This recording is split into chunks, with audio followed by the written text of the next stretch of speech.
वास्तवमा धेरै स्टडीहरू हुने गर्छन्। अधिकांश स्टडी त हामी पब्लिस पनि गर्छौँ भने कतिपय स्टडीहरू हाम्रो इन्टरनल पोलिसी मेकिङ आफ्नो कन्जम्सनको लागि पनि हामी लिन्छौँ र जे जति नीतिहरू बनाइरहेछौँ र अहिले यहाँले उठाइराख्नु भएको चाहिँ अधिकांश गत सालका नीतिहरूलाई निरन्तरताको विषयलाई लिएर सोध्नु भएको छ।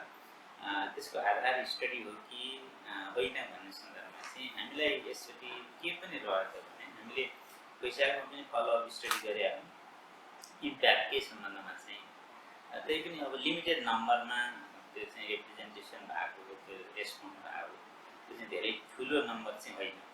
सुरुमै हामीले 672 रेस्पोन्डेन्टहरूबाट सुरु गरेका थियौँ अनलाइन र यो सालको सन्दर्भमा भन्नुहुन्छ भने गत सालदेखि नै हामीले एउटा प्रोसेस अपनायौँ। हाम्रा नीतिहरू ल्याइराख्दाखेरि कार्यविधिहरू ल्याइराख्दाखेरि निर्देशिकाहरू ल्याइराख्दाखेरि हामीले एम्पल प्रशस्त मात्रामा चाहिँ कन्सल्टेसनहरू गरिरहेछौँ र अहिले पनि जुन नेपाल सरकारको आय व्ययको विवरण आयो जेठ 15 गते सार्वजनिक हो त्यस पछाडि पनि हामीले प्रशस्त टाइम थियो होइन। पछाडि हामीले आफैले अर्को अब सब्स्टिट्युसन विधेयक आउने भनिसकेपछि अर्को झन्डै 1 महिना पर्खौँ त्यसमा पनि हामीसँग टाइम रह्यो।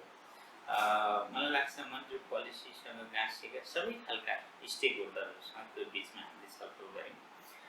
आषाढ मसान्तपछि पनि हामीसँग प्रशस्त टाइम भएकोले ब्याङ्कहरूको पर्फर्मेन्स कस्तो रह्यो त होइन, ब्याङ्कहरूको रिकभरी कस्तो रह्यो त त्यो बिचमा सेकेन्ड वेभले कति असर पार्यो भन्ने कुरा पनि हामीले हेऱ्यौँ। यी सबै कुरालाई आधार मानेर हामीले पोलिसीलाई अधिकांश पोलिसीलाई निरन्तरता दिएका छौँ। निरन्तरता दिइराख्दाखेरि तपाईँले त्यहाँ बिचमा हेर्नुभयो होला कतिपय कार्यक्रमहरू अघिल्लो साल व्यवसायहरूले पाएको राहत सुविधाहरू हामीले एकदम सेलेक्टिभ हिसाबले जसलाई आवश्यक हो तिनलाई दिने गरी राखेका छौँ। तपाईँले हेर्नु अघिल्लो वर्षको व्यवस्था थिएन जस्तो पर्यटनसँग सम्बन्धितलाई आउने आषाढ मसान्तसम्म पाकेको ब्याजलाई फ्रिज गर्नुहोस् भनेर फ्रिज गर्ने गरी पोलिसी ल्याएको जुन कुरो गत साल थिएन। त्यसै गरी गत साल हामीले चाहिँ 20% र 10% एडिसनल वर्किङ क्यापिटल दिनुहोस् भनेको थियो जुन कुरो अहिले राखेको छैन। त्यो के हो त भन्दाखेरि त्यो एक खालको अचुवा नभइकन त्यो फ्याक्टमा आधारित तथ्यमा आधारित होइन व्यवहारिक रूपमा बिजनेसमा आधारित मार्केटमा भएको डेभलपमेन्टलाई आधारमा हामीले त्यो पोलिसीहरू ल्याएको छ। भन्नुभयो जे जति गत सालका कार्यक्रम नीतिहरूलाई हामीले निरन्तरता दियौँ ती निरन्तरताको आवश्यकता भएर दियौँ। जे जति थप सुविधा अथवा फेसिलिटी चाहियो त्यो आवश्यक भएर दियौँ। जे जति अहिले नहुँदा पनि हामीले देख्यौँ त्यसलाई हामीले हटायौँ। भन्नुको अर्थ चाहिँ यहाँले स्पष्ट पाउनुहुन्छ गत साल र अहिलेको केही फरक छ। मैले अगाडि पनि भन्ने गरेको छु गत सालको लकडाउनको बिचमा चाहिँ हामीले हाम्रो चाहिँ आउटकम अध्ययनको आउटकम के हो भने गत सालको लकडाउनको असर स्वरूप केही सीमित व्यवसाय बाहेक अरू सबै बन्द थिए, काम गर्न पाएको थिएन। अहिलेको निषेधाज्ञाको बिचमा चाहिँ हामीले के अनुभव गर्यौँ त भन्दा केही सीमित व्यवसाय बाहेक अरू सबै खुला छ, अरू सबै काम गरिरहेको छ। त्यही पर्सपेक्टिभलाई आधार मानेर हामीले यो नीति बनाएको छ। यो सरस्वती नाङ्गो आँखाले हेर्दा देखिने विषय हो होइन। हामीले हाम्रो उद्देश्य कहीँ कतै कर्जा विस्तारले घटाउने हुँदै हामीले यो चाहिँ कोभिडले आक्रान्त पारेको अर्थतन्त्रलाई कसरी हुन्छ पुनरुत्थान गर्ने त्यसलाई सघाउने किसिमबाटै यो कर्जाको विस्तार हुने गरी कार्यक्रम राखेका छौँ। यहाँले तथ्याङ्क हेर्नु हो भने गत सालको चाहिँ कुल कर्जाको अवस्था जम्मा 3273 को थियो। गत सालको बेस चाहिँ 3273 थियो आषाढ मसान्तको, जसलाई टेकेर हामीले 20% विस्तार गर्छौँ भन्ने प्रक्षेपण गऱ्यौँ। 20% विस्तार हुँदाखेरि जम्मा 655 अरब विस्तार हुन्थ्यो। पहिला अलिकति हाम्रा इन्स्ट्रुमेन्टहरूको कारणले बेसी विस्तार भयो अलग कुरो, 655 अरबको विस्तारको कार्यक्रम थियो। अब अहिलेको कर्जाको बेस आषाढ मसान्त हेर्नुहुन्छ भने तपाईँले जेठ मसान्तकै हेर्नुभयो भने पनि 4100 प्लसमा छ। 4100 तपाईँले 19% को कर्जाको विस्तार हेर्नुभयो भने यो चाहिँ 781 अर्बको हुन्छ। भन्नुको अर्थ पोहोरको 655 अर्ब विस्तार हुने योजना र अहिले अहिले 781 अर्ब विस्तार हुने गरी 19% प्रत्यक्ष कार्यक्रममा आफैमा तपाईँले त्यो 20 र 19 को नम्बरको होइन कि समग्रमा कति कर्जा बेसी चाहिँ प्रवाह हुने गरी हामीले सोचेर छौँ भन्ने कुरो तपाईँले त्यहाँबाट गणना गर्दा थाहा पाउनुहुन्छ। यसले गर्दा हामीले चाहिँ यो सालको मौद्रिक नीति ल्याइराख्दाखेरि हामीले सन्तुलित भनिराखे पनि समग्रमा यसभित्रको कम्पोनेन्टहरू तपाईँले खेलाउनु हो भने यो प्रशस्त त्यहाँ विस्तारकारी कम्पोनेन्टहरू तपाईँले पाउनुहुन्छ। अब आर्थिक वृद्धिको कोर म्यान्डेट सेन्ट्रल ब्याङ्कसँग चाहिँ होइन, तर मौद्रिक नीति ल्याइराख्दा हामीले आर्थिक वृद्धि राज्यले लिएको वृद्धिको आकाङ्क्षा जुन छ त्यसलाई सहयोग पुर्याउने गरी हामीले मुद्राको विस्तार गर्ने गरी हामीले मौद्रिक नीति ल्याउने हो। रोजगारी र आर्थिक अभिवृद्धि हाम्रा सहायक उद्देश्यहरू हुन्, स्वाभाविकै हो। तर अब सबै कुरो मौद्रिक नीतिले नै गर्ने भए त अरू संस्थै चाहिएन, अरू नीति नै चाहिएन नि होइन। यहाँ त प्रशस्त क्रस कटिङ इस्यु छ नि, अरू कहीँ निकायहरू छन्। सबै राज्यका सबै अङ्ग आर्थिक वृद्धिको लागि सबै अङ्ग इक्वेली त्यसरी नै लाग्नुपर्छ नि, तब मात्रै मौद्रिक नीतिले लिएको उद्देश्यले त्यसलाई सहयोग पुर्याउने हो।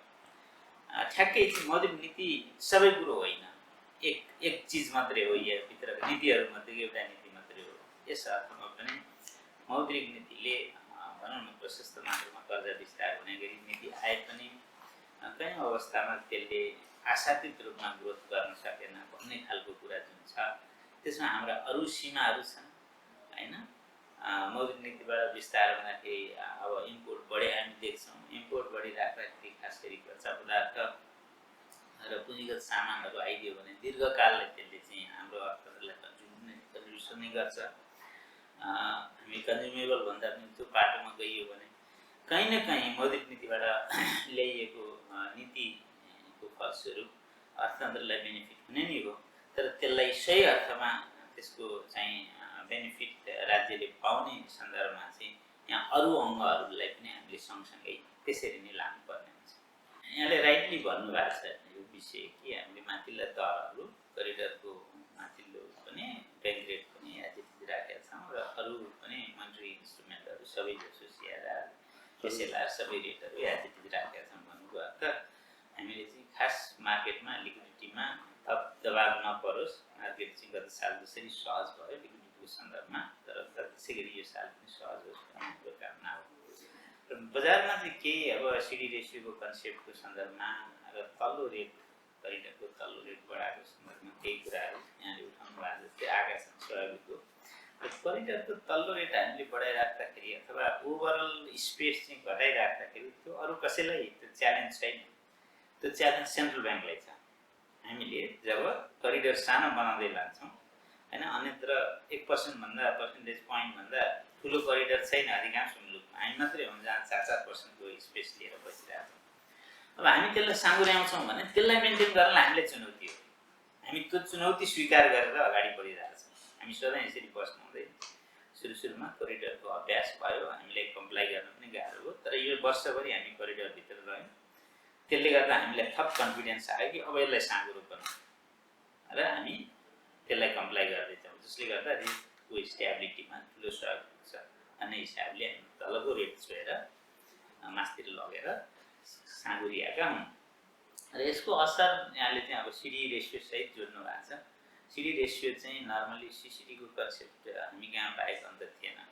हामी कहाँ हुँदा पनि एउटा अनौठो चाहिँ परिवेशबाट आएको थियो, जुन बेला अलिकति धेरै हामीले इजाजत दिइरहेको थियौँ संस्थाहरूलाई। ती बेला चाहिँ पुँजी प्रशस्त देखियो, तर डिपोजिटको बेस सुरुमै बन्न सक्ने स्थिति भएन, टाइम लाग्ने थियो। त्यसले गर्दा आफ्नो काम चलाउँदै गर्न, कर्जा दिँदै गर्नलाई पुँजीबाट पनि दिन पाऊँ भन्ने खालको कुरा आएकोले नेपाल राष्ट्र ब्याङ्कले त्यो खालको मेकानिजम बनायो। अब हामी त इन्टरनेसनली एउटा बेस्ट प्र्याक्टिस क्रमशः फलो गर्दै जानुपर्छ र सुधारको काम भनेको कुरो जहिलेसुकै पनि गर्दै रहनुपर्छ। यो सुधारको एउटा चाहिँ स्टेप हो र हामीले यसमा पनि सबै क्यालकुलेसन गरेका छौँ। यो ट्रान्जिसन गत सालको सिसिडी 80%बाट 85 लैजाँदा र 85 को सिसिडीबाट सिसिडी हटाएर सिडी 90 लैजाँदा 85 र 90 बराबरी हो अलमोस्ट होइन। 85 सिसिडी हुनु र 90 सिडी हुनु अलमोस्ट बराबरी हो। हामीले त्यो सबै क्यालकुलेसन हेरेका छौँ। त्यही पनि ट्रान्जिसनलाई के अप्ठ्यारो पर्ला कि भनेर हामीले एउटा ट्रान्जिसनल एरेन्जमेन्ट पनि गरेका छौँ। सापटीहरूलाई त्यहाँ डिपोजिटसँग अहिलेलाई जोड्न पाउने व्यवस्था, होइन, दीर्घकालमा त्यो हट्दै जानुपर्छ, त्यो रहँदैन। तर अहिलेलाई चाहिँ हामीले सापटीहरू पनि जोड्न पाउने, इन्टरनेसनल कमर्सियल बोरोइङ जोड्न पाउने, अहिले प्रशस्त मात्रामा यो रिफाइनेन्स दिएका छौँ जुन चाहिँ अलिकति लङ्गर टर्म नै छ, 6 महिना प्लस हुन्छ, त्यस्तो कुराहरू जोड्न पाउने गरी अहिले हामीले यो सिडी रेसियो राखेका छौँ। यसको अर्थ के हो त भन्दा तुरुन्तै ब्याङ्कहरूलाई त्यस्तो चाहिँ अप्ठ्यारो नपरोस्, होइन, हाई कस्टमा डिपोजिट धेरै दौडन नपरोस्, सापटी पनि यसमा काउन्ट होस् भनेर हामीले राखेका छौँ। हामीले तथ्याङ्कमा आधारित भएरै एक्जिस्टिङ तथ्यहरूलाई हेरेरै यो पोलिसीहरू ल्यायौँ। यसले चाहिँ ब्याङ्कको तर्फमा नेगेटिभ होइन पोजिटिभ नै असर पार्ने गरी हामीले अहिलेलाई यो ट्रान्जिसन लिएका छौँ। सुधार गरिराख्दा कतिपय त्यहाँभित्र थप विकृतिहरू पनि पलाउन सक्छन्, होइन। अब खास गरी प्लेयरहरूले विभिन्न किसिमका वैकल्पिक उपायहरू अपनाउन सक्छन्। अब चारैजना भयो भने पनि हुने त के हो त भन्दा पहिलेको भन्दा बेसी त नहोला नि, होइन। र सँगसँगै यदि त्यस्तो खालको विकृति आयो भने त्यसलाई एड्रेस गर्न पनि हामीले अरू उपायहरू सँगसँगै सोच्नुपर्छ। मुख्य कुरो चाहिँ के यहाँहरू सबैले सोचिदिनु पर्यो भने यो विषय सिस्टमको लागि आवश्यक हो कि होइन। फाइनेन्सियल सिस्टममा उपलब्ध जे जति स्रोत साधन छ त्यो स्रोत साधनको समुचित प्रयोग कसरी हुने हो त? हामीले राष्ट्रिय उत्पादनमा जोड दिएर रोजगारी बढ्ने गरी चाहिँ लगानी गरेर हुने हो कि हामी यस्तै क्रियाकलाप गरेर गर्नु हुने हो त? हाम्रो यो भनिराख्दाखेरि हामीले कहीँ कतै सेयर बजारको चाहिँ उसलाई असर पार्ने खोजिया विषय होइन। सेयर बजार स्मुथली आफ्नो ठाउँमा जानुपर्छ, होइन। कोही कसैलाई पनि भोलि गएर क्रास भएर त्यसलाई अप्ठ्यारो पर्ने स्थिति अथवा सिस्टमलाई असल अप्ठ्यारो पर्ने स्थिति, सर्वसाधारण लगानीकर्तालाई अप्ठ्यारो पर्ने स्थिति भोलि आउनु हुँदैन भन्ने मानसिकताका साथ यो काम हामीले गरिरहेछौँ। भला हामी सेयर बजारतिरको के अरे रेगुलेटर होइन, रेगुलेटर अर्कै हुनुहुन्छ। अब ब्याङ्किङ साइडबाट हेरिराख्दाखेरि चाहिँ ब्याङ्किङ रिस्क चाहिँ बढ्ने गरी यदि कर्जा प्रवाह हुन्छ भने त्यसलाई हामीले कुनै न कुनै किसिमले अनुगमन गर्नुपर्छ, मोनिटरिङ गर्नुपर्छ र ब्याङ्किङ रिसोर्सेसहरूको सही सदुपयोग हुनुपर्छ भन्ने मान्यताका साथ यो विषय ल्याइया हो। अब यहाँहरूले पनि यो कुरोलाई मूल्याङ्कन गर्न सक्नुहुन्छ नै। र यो काम गरिराख्दाखेरि एउटा नोभेल, एउटा असल काम गरिराख्दा फेरि त्यसका विकृतिहरू जन्मन्छन् कि भन्ने आशंका जुन यहाँले गर्नुभएको छ, त्यो विकृति जन्मियो भने कतिपय अवस्थामा क्रमशः तिनलाई फेरि एड्रेस गर्दै सुधार गर्दै हामी जानुपर्छ। हामीले चाहिँ समग्र अर्थतन्त्रलाई सहयोग गरिराख्दा, उद्यमीहरूलाई सहयोग गरिराख्दा त्यसको असर स्वरूप ब्याङ्किङ सिस्टमको एसेट्स क्वालिटीमा, कर्जाको गुणस्तरमा असर पर्छ पर्दैन? अहिले तथ्याङ्क एसएच हेर्दा त उल्टै पोहोरको भन्दा अहिले चाहिँ कर्जाको गुणस्तर इम्प्रुभ भएको देखिन्छ, होइन। 1.80 अराउन्डबाट 1.5 आइरहेको देखिन्छ। होला फाइनल फिगर त होइन, प्रोभिजनल फिगर हेरिराख्दाखेरि एकदम जेन्युन क्वेसन उठाउनु भएको छ। यहाँनिर हामीले हेर्नुपर्ने कुरो यो सुविधाहरू, यो डिफर्मेन्ट अथवा मोराटोरियमहरू, पुनर्संरचना, पुनर्तालिकीकरणहरू आवश्यक थिए कि थिएनन् त? पहिलो क्वेसन। यी विषयहरू आवश्यक थिए, कुन अर्थमा आवश्यक थिए त भन्दा हामीले यी नदिएको हुन्थ्यो भने, हामीले 6 महिना, 9 महिना, वर्ष दिनको थप मोराटोरियम पिरियड अथवा डिफर्मेन्ट नदिएको हुन्थ्यो भने हाम्रो सोसाइटीबाट कतिपय बिजनेसम्यानहरू अहिले भ्यानिस भइसक्नुहुन्थ्यो अथवा उहाँहरूले आफ्नो त्यो बिजनेसबाट विलय भइसक्नुहुन्थ्यो। कमसेकम यो समय दिएको कारणले उहाँहरूले के चान्स पाउनुभयो त भन्दा उहाँहरूको आत्मबल बढ्यो, होइन, म त बिजनेस समय दिएको छ ब्याङ्कले, राष्ट्र ब्याङ्कले, म यो समय पर्खन्छु, मेरो त अहिले यो मलाई रिकभरीको नोटिस पनि नआउने भयो, होइन, सार्वजनिक नोटिस पनि जारी नहुने भयो, मेरो सम्पत्ति लिलाम पनि नहुने भयो, मलाई त 6 महिना, वर्ष दिन, 1 वर्ष टाइम दिएको छ भनेपछि यो वर्षभरिमा त म केही गर्न सकिहाल्छु नि भनेर उहाँ आफ्नो फिल्डमा उत्रनु हो।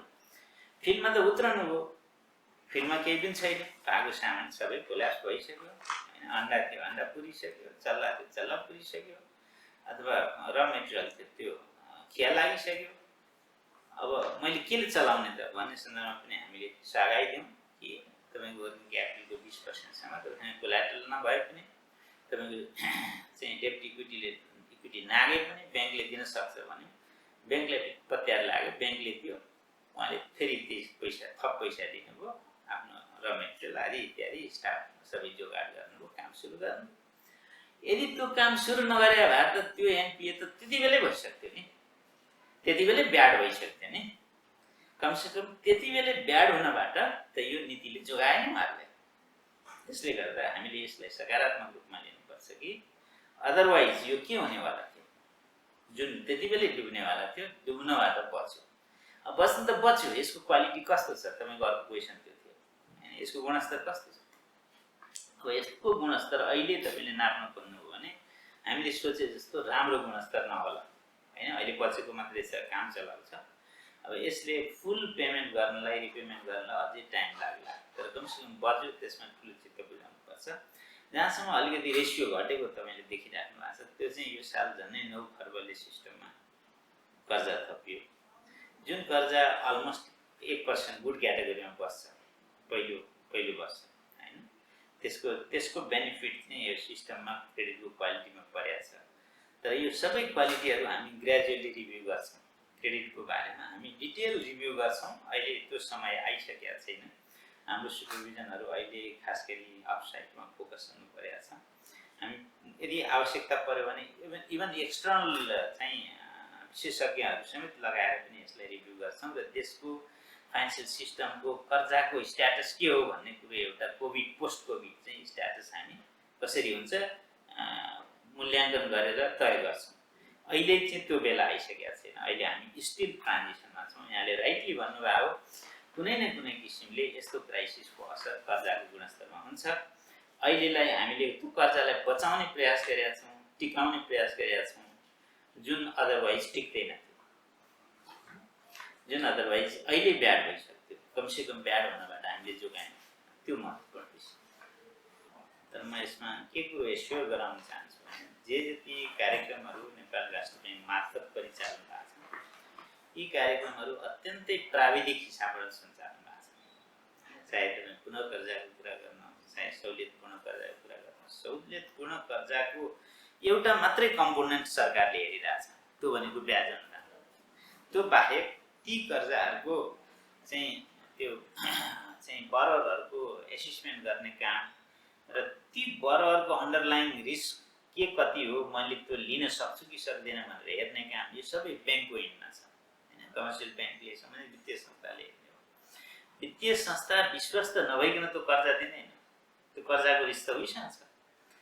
केवल राज्यले दिने भनेको त ब्याजको अनुदान हो।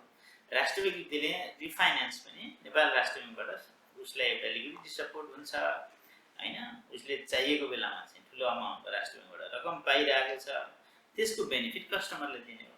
त्यो कस्टमर त अलरेडी ब्याङ्कले आफैले लोन दिइसकेको कस्टमर हो, उसले पहिले नै एसेस गरिवरी विश्लेषण गरिवरी दिएको कस्टमर हो। त्यसकारण जहाँ कमर्सियल ब्याङ्क अथवा वित्तीय संस्था आफैले ग्राहक चुज गरिरहेछ, आफैले एनालाइसिस गरिरहेछ, त्यहाँनिर अर्काको हस्तक्षेप अथवा अरूको केही पर्छ कि भन्ने कुरा हामीले सोच्नु हुँदैन। यसमा चाहिँ ब्याङ्क वित्तीय संस्थालाई हाम्रो स्पष्ट निर्देशन छ, कार्यविधिहरू पनि स्पष्ट छन् कि उहाँहरू आफैले एनालाइसिस गर्ने हो। यी बेनिफिट मात्रै सरकारको तर्फबाट अथवा राष्ट्र ब्याङ्कको तर्फबाट उहाँहरूलाई पासन गराइए हो। रिस्क यता पासन भइरहेको छैन, जब रिस्क यता आउँदैन भनेपछि त्यसको एसेसमेन्ट उहाँहरूले गर्नुपर्छ, उहाँहरूले गरि पनि राख्नु भएको छ। र हाम्रो मूल्याङ्कनमा, हाम्रो सुपरभिजनको आधारमा पनि अहिलेसम्म हामीले त्यो खालको शङ्का गर्नुपर्ने अवस्था हामीले देखिरहेको छैन र भोलि पनि त्यसो हुन हामी दिँदैनौँ। त्यो ब्याङ्किङ सिस्टमको कन्सल्टेसन एउटा महत्त्वपूर्ण पाटो नेपाल राष्ट्र ब्याङ्कको छ। अहिले वित्तीय सिस्टम अलिकति बढ्दै स्क्याटर भयो, संस्थाहरू हेडकाउन्टले आवश्यकभन्दा बेसी भए, तर आउटरिच चाहिँ अझै पनि पुवर भयो। त्यसले गर्दा आउटरिच बढाउने गरी संस्थाहरूको चाहिँ कन्सल्टेसन हुनु जरुरी छ। खास गरी संस्था चाहिँ नम्बरमा धेरै भइराख्दाखेरि यसले फाइनेन्सियल यो वित्तीय मध्यस्थताको लागत बढाइरहेको हुन्छ र सँगसँगै इन्डिभिजुअल संस्थाको कस्टहरू पनि बढिरहेको हुन्छ। त्यसलाई सकभर न्यून रूपमा राख्ने गरी हामीले संस्थाहरू मर्जरमा जाउन् भन्ने अभिप्रायले यी खालका यस्ता खालका चाहिँ इन्सेन्टिभहरू प्रस्ताव गरेका छौँ। म आशावादी छु केही ब्याङ्कहरू आउनुहुन्छ। हामीले देखिरहेको चाहिँ केही ब्याङ्कहरूको चाहिँ वित्तीय संस्थाहरूको त बाध्यता पनि हुन्छ मर्जमा जानुपर्ने, उहाँहरूकै आफ्नो एफिसियन्सीको लागि होइन, आफ्नो कस्टमरलाई सही सर्भिस दिने सिलसिलामा पनि आफूलाई थप दरो र बजारमा प्रतिस्पर्धी बनाउनु पनि उहाँहरूकै आवश्यकता पनि हुन्छ मर्जरमा जानु जस्तो हामीलाई लाग्छ। अब हामीले राष्ट्र ब्याङ्कको तर्फबाट हामीले त्यसलाई इन्करेज गर्ने हो, प्रोत्साहित गर्ने हो। त्यही प्रोत्साहित गर्नलाई केही कुराहरू हामीले त्यहाँ राख्यौँ होइन। त्यसको पनि विभिन्न अवस्था आउला नआउने होइन। हामीले अन्तर्राष्ट्रिय सिनारियो पनि हेर्दा हुन्छ। कतिपय ठाउँमा मलेसियामा एकदमै लिमिटेड नम्बरमा ब्याङ्कहरू छन्, पहिले भएको ब्याङ्कहरूले कन्सल्टेसन गरेर त्यहाँ अहिले नयाँको कुरो चलिसकेका छैन। अब हामी कहाँ प्रसङ्ग हामी अब यो सङ्घीयता आइसकेपछि धेरैको भनाइ चाहिँ अब सङ्घीय संरचना अनुसारका ब्याङ्कहरू भनौँ न प्रादेशिक ब्याङ्कहरू आवश्यक हो कि स्थानीय ब्याङ्कहरू आवश्यक हो कि भन्ने खालका तर्कहरू आफ्नो ठाउँमा आइरहेछन् र ती सबैलाई हामी फर्दर स्टडी गर्छौँ होइन। र स्टडीको आधारमा त्यसले के देखाउँछ त्यही अनुसार हाम्रो नीतिहरू लिन्छौँ। त्यो भन्दैमा यसलाई खुला गरेर फेरि चाहिँ यो प्रतिस्पर्धा ओपन मार्केटको पोलिसी अनुसार भएन भनेर चाहिँ यसलाई पुरानै समस्या फेरि दोहोऱ्याउनु पनि उपयुक्त हुँदैन। वित्तीय संस्था वित्तीय सिस्टम भनेको अलिकति पिक्युलियर र संवेदनशील सिस्टम हो। यसलाई हामीले होसियारीका साथ यो एजेन्डाले जानुपर्छ। त्यो महत्त्वपूर्ण कुरो उठाउनु हो। मैले यो मौकामा भन्नै पर्छ त, मैले सबैलाई सूचित गरिदिनुपर्छ यो विषय। केही कुरो पनि हाम्रो बोर्डमा छलफल हुन्छ अथवा हामीबाट चाहिँ दीर्घकाल असर पर्ने कुरा हुन्छ भने हामी प्रवक्ता मार्फत अथवा हाम्रा सूचना मार्फत हामी बाहिर ल्याउँछौँ। त्यो बाहिर पाक्ने कुराका पछाडि नलाग्नुहोस् होइन। सबैलाई म यो चाहिँ हार्दिक अनुरोध। अब कतिपय व्यक्तिहरूको अहिले चलन के रहेछ भने यो हाम्रो क्यापिटल मार्केट अत्यन्तै सेन्सिटिभ छ होइन। ठुलो जनसङ्ख्यामा त्यहाँ साथीभाइ हुनुहुन्छ लाग्नु भएको पनि, अनि त्यसलाई प्रभाव पार्नलाई आफू खुसी मनगणन्ते कुराहरू पस्किनु हुँदो रहेछ, ल्याइदिनु हुँदो रहेछ र त्यसलाई मलजल गर्न चाहिँ हाम्रो मिडियाका साथीहरू पनि त्यत्तिकै लाग्नु हुँदो रहेछ। मैले दोष दिन खोजे होइन कि जुन कुरो हामी कहाँ कुनै प्रसङ्गै उठिया छैन त्यो कुरो त्यहाँ लेखिदिनुहुन्छ। कहिले मैले त्यो 25 अर्बको कुरो देखेँ होइन, कहिले यस्तै राइट इस्युको कुरो देखेँ। यी बिल्कुल सरासर हाम्रा चाहिँ मनमा कहीँ कहिले छिर्दै नछिरेको कुरा, यहाँ छलफलै नभएको कुरा, कोही टिममा कहीँ कुनै कमिटीमा उठ्दै नउठेको विषयहरू यसरी आइरहेछन्। त्यसले गर्दा मेरो हार्दिक अनुरोध सबै सरकारवालाहरू जो यी विषयमा सरकार राख्नुहुन्छ, राष्ट्र ब्याङ्कको नीतिमा सरकार राख्नुहुन्छ, हाम्रा नीतिहरू जे हुन्छन् ती एकदमै ट्रान्सपरेन्टली तपाईँहरूले सुन्ने गरी आउँछन्। जे कुरो बाहिर हुँदैन हाम्रै मुखबाट अथवा हाम्रो मुखपत्रबाट अथवा प्रवक्ताबाट अथवा चाहिँ हाम्रो वेबसाइट मार्फत ती कुरालाई बिल्कुल विश्वास नगर्नुहोस्। ती सबै कुरा बनावटी हुन्। कुनै फाइनेन्सियल इन्स्टिट्युसन अब हाम्रो उसमा आउने विषयलाई त्यसलाई थप एक्सर्साइज हामीले गर्नुपर्छ। यदि फाइनेन्सियल इन्स्टिट्युसन हो भने त्यसलाई हामीले थप हेरेर मात्रै जाने हो। हामीले अहिले पनि एक खालको सहमति उहाँहरूलाई कर्जा लगानीलाई दिएको छ स्वयंको पर्विभित्र, त्यो पार्टबाट उहाँहरू पर्नु भएको छ।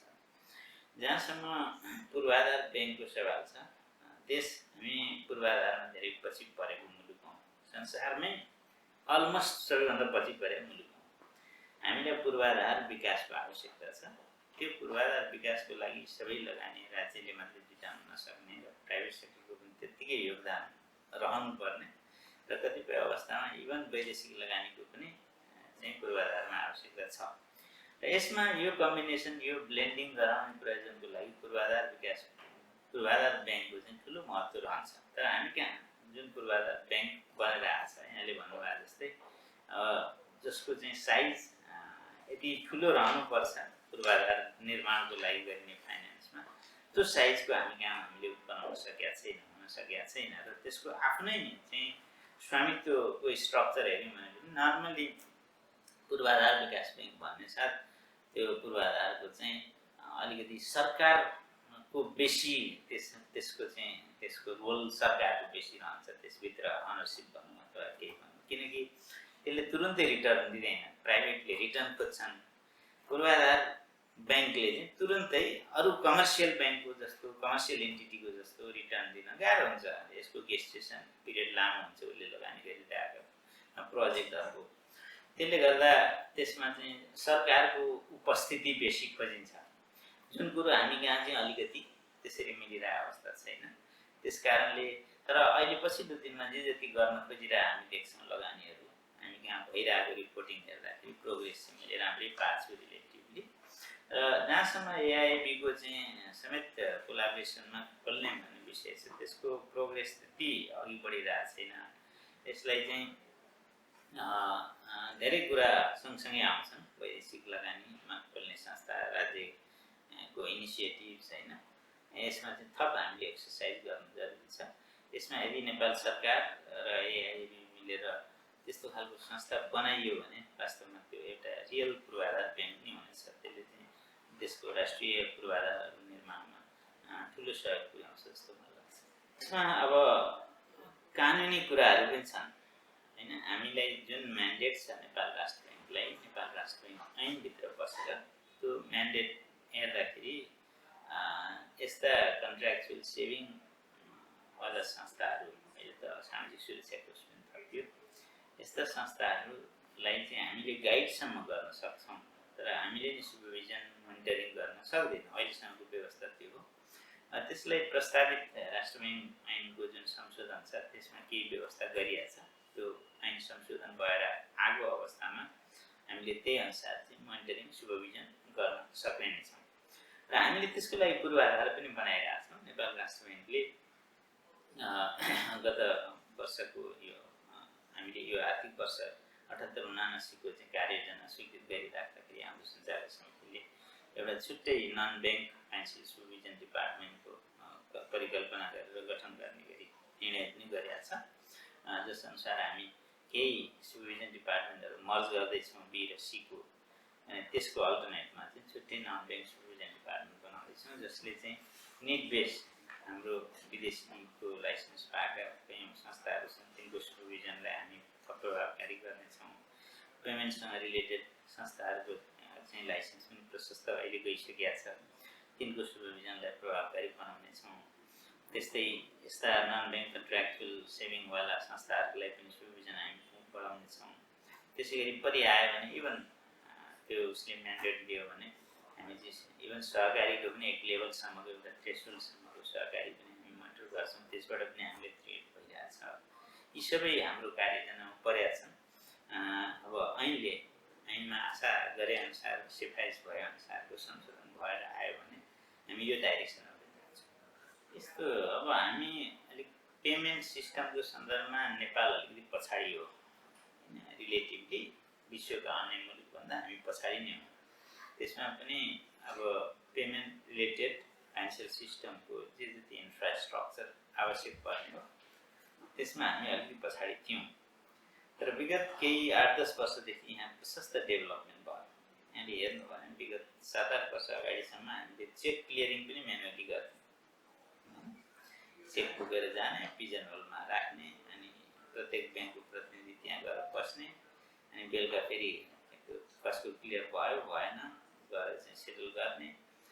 प्रत्येक ब्याङ्कको 2 जना स्टाफ राष्ट्र ब्याङ्कमा खट्नु पर्थ्यो, त्यति बेला आउनु पर्थ्यो त्यो सिम्पली त्यो चेक क्लियरिङको लागि। हामी त्यो त्यहाँबाट यो चेक ट्रङ्केसन अथवा चेकलाई अटोमेसन गर्ने एउटा स्टेज त्यति बेला पार गऱ्यौँ। मोडर्नाइजेसनको एउटा महत्त्वपूर्ण फेज स्टेप भयो त्यो।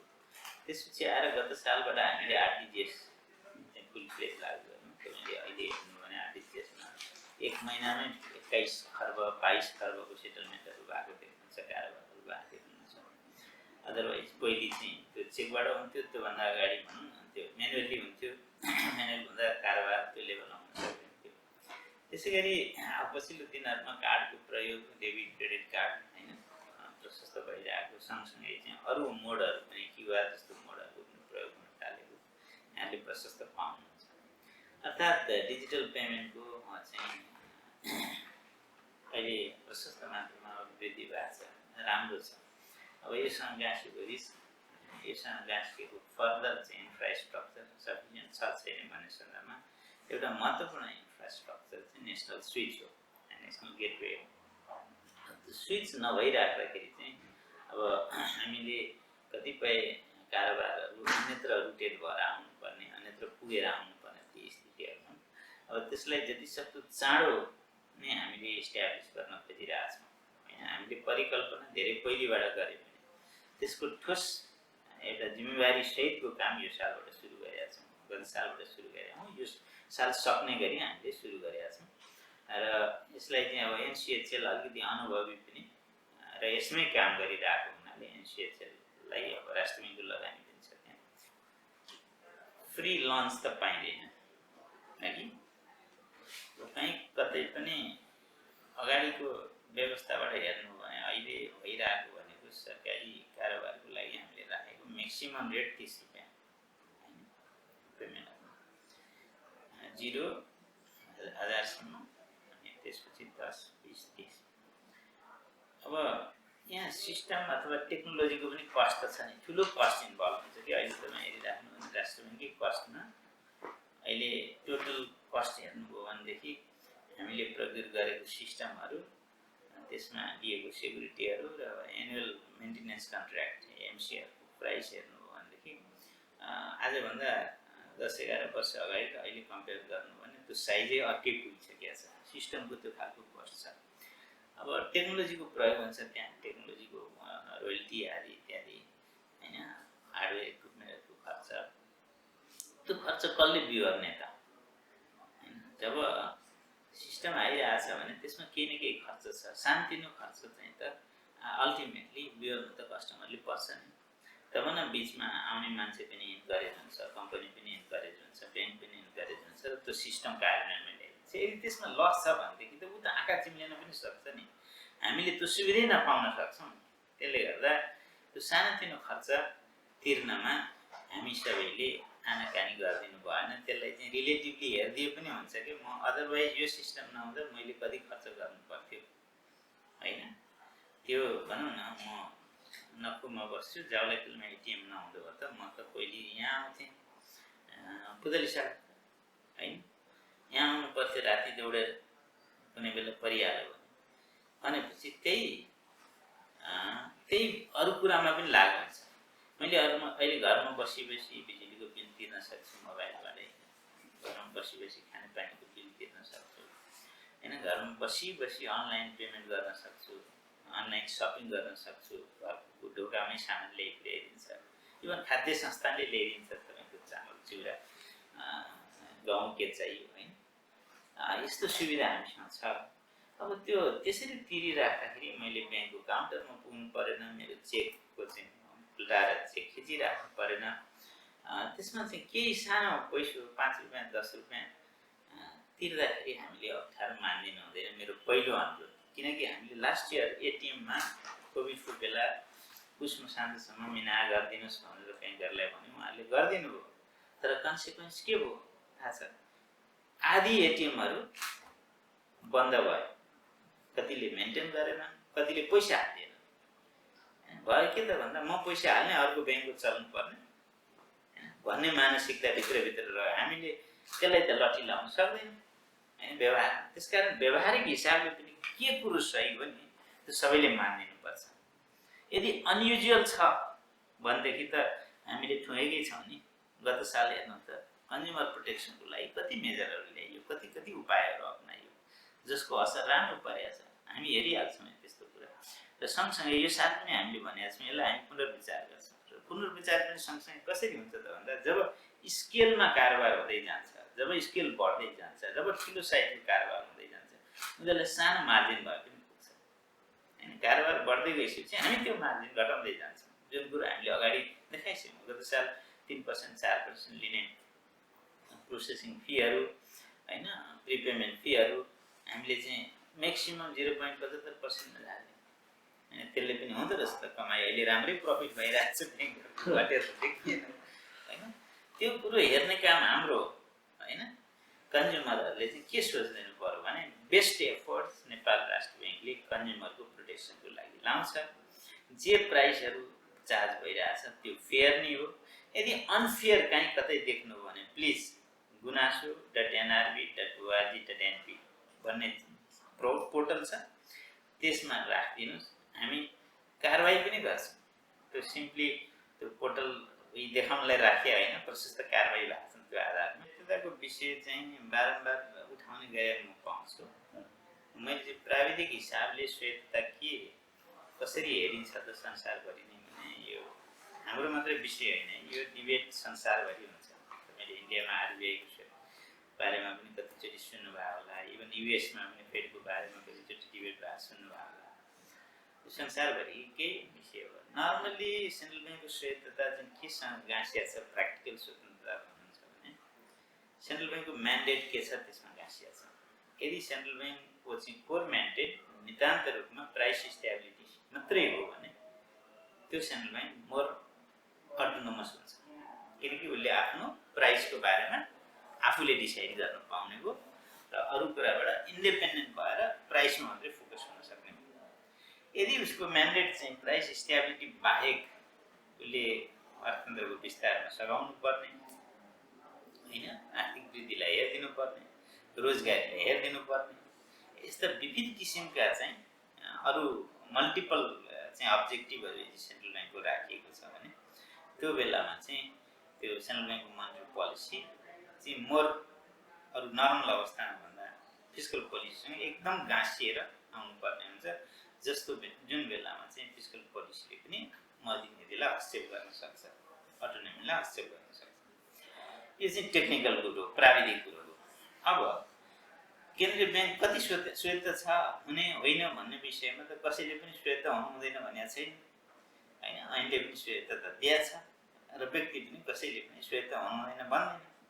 र केन्द्रीय ब्याङ्क जति स्वायत्त भयो, जति उसलाई चाहिँ स्वायत्त रूपमा छोडियो, त्यति राज्यले सरकारलाई पनि सजिलो हुन्छ कि फाइनेन्सियल सिस्टमको स्टेबिलिटीको लागि, समग्र अर्थतन्त्रको स्टेबिलिटीको लागि राज्यलाई पनि सहज हुन्छ र केही भनौँ न केन्द्रीय ब्याङ्कले हेर्ने हो भन्नलाई पनि सजिलो हुन्छ। त्यो विषय सजिलो छ। र यहाँ चाहिँ धेरै जसो इस्यु मैले कुन बेला पाउँछु त यो उठिरहेको भनेदेखि जुन बेला हामी त्यो व्यक्तिको नेचरमा पनि फरक पर्ने कुरो है। म कसरी आफ्नो भूमिका निर्वाह गर्छु एज ए गभर्नर अथवा सेन्ट्रल ब्याङ्कको हेडले, सेन्ट्रल ब्याङ्कको टिमले र चाहिँ अर्थ मन्त्रालय अथवा सरकारमा बस्ने नेतृत्व गर्ने व्यक्तिहरूले कसरी चाहिँ व्यवहार गर्नुहुन्छ त्यसमा पनि भर पर्छ। यो सबै यो सिस्टम या सचले चाहिँ सेन्ट्रल ब्याङ्कलाई अटोनोमस नहोस्, केन्द्रीय ब्याङ्क चाहिँ माथि हस्तक्षेप होस् भन्ने कहिले पनि चाहेको म देख्दिनँ। त्यो चाहिँ व्यक्तिगत धारणामा मात्रै भर पर्ने कुरा हो। कसले कसरी हेर्छ, राष्ट्र ब्याङ्क आफैले कसरी बिहेभ गर्छ, केन्द्रीय ब्याङ्क आफैले कसरी बिहेभ गर्छ र सरकारमा नेतृत्वमा बस्ने पोलिटिकल लिडरहरूले कसरी बिहेभ गर्छ त्यसमा भर पर्ने विषय हो। नाफा कमाउन खोज्छन्, प्रमोटरलाई डिभिडेन्ड, सेयर होल्डरलाई डिभिडेन्ड तान्न खोज्छन्, एकदम स्वाभाविक। अब त्यो नाफा कति हुनुपर्छ भन्ने सन्दर्भमा चाहिँ अब अहिले राष्ट्र ब्याङ्कको रुल्स रेगुलेसन वर्षौँदेखिको मेहनतले ब्याङ्कहरू ट्रान्सपरेन्ट हुन्छन्, अत्यन्तै पारदर्शी छन् फाइनेन्सियल मामलामा। उनीहरूको सबै कुरो एनुअल रिपोर्टमा खुल्छ। सिओले कति तलब खाएछ, ऐड कमिटीका मेम्बरहरूले कति भत्ता खाए, बोर्डको कति भत्ता भयो, सबै कुरो त्यहाँ ट्रान्सपरेन्टली आउँछ। अब कुरो रह्यो प्रफिटको साइज होइन। ब्याङ्कहरूको क्यापिटलै धेरै भएको कारणले एउटा नोमिनल प्रफिट लिँदा पनि अरबमा तपाईँले अघि भन्नुभएको थियो प्रफिट अरबमा पुग्छ। अरब देख्ने साथ हामी सानो मुलुकका मान्छे होइन, हामीलाई चाहिँ अलिकति ठुलो हो कि जस्तो लाग्छ। तर त्यही प्रफिट कमाउने त अरू पनि छ नि संस्था, त इन्सुरेन्सहरू पनि होला, नर्मल अवस्था होटलहरू पनि होला। र इन्टरनेसनल लेभलमा हेर्ने हो भने त हाम्रो देशको चाहिँ इन्स्टिट्युसनको प्रफिट भनेर त केही पनि होइन। त्यसले गर्दा त्यो अनयुजुअल प्रफिट चाहिँ छैन। तपाईँले हेर्नु भने ती ब्याङ्कमा पेस हुने कति उद्योगहरूका प्रफिट ब्याङ्कहरूभन्दा धेरै राम्रो तपाईँ पाउनुहुन्छ, रिटर्न धेरै राम्रो पाउनुहुन्छ। स्टकमै हेर्नु भने पनि ब्याङ्कहरूको चाहिँ भन्दा धेरै राम्रो चाहिँ मार्केट प्राइस अरू इन्स्टिट्युसनको छ। र सँगसँगै ब्याङ्कले कहीँ कतै फीहरू बेसी लिए कि भन्ने हो भने त मैले अघि पनि भनिहालेँ, हामीले प्रशस्त रूपमा एडमिनिस्टर गरेका छौँ, यसमा रेगुलाइज गरेका छौँ।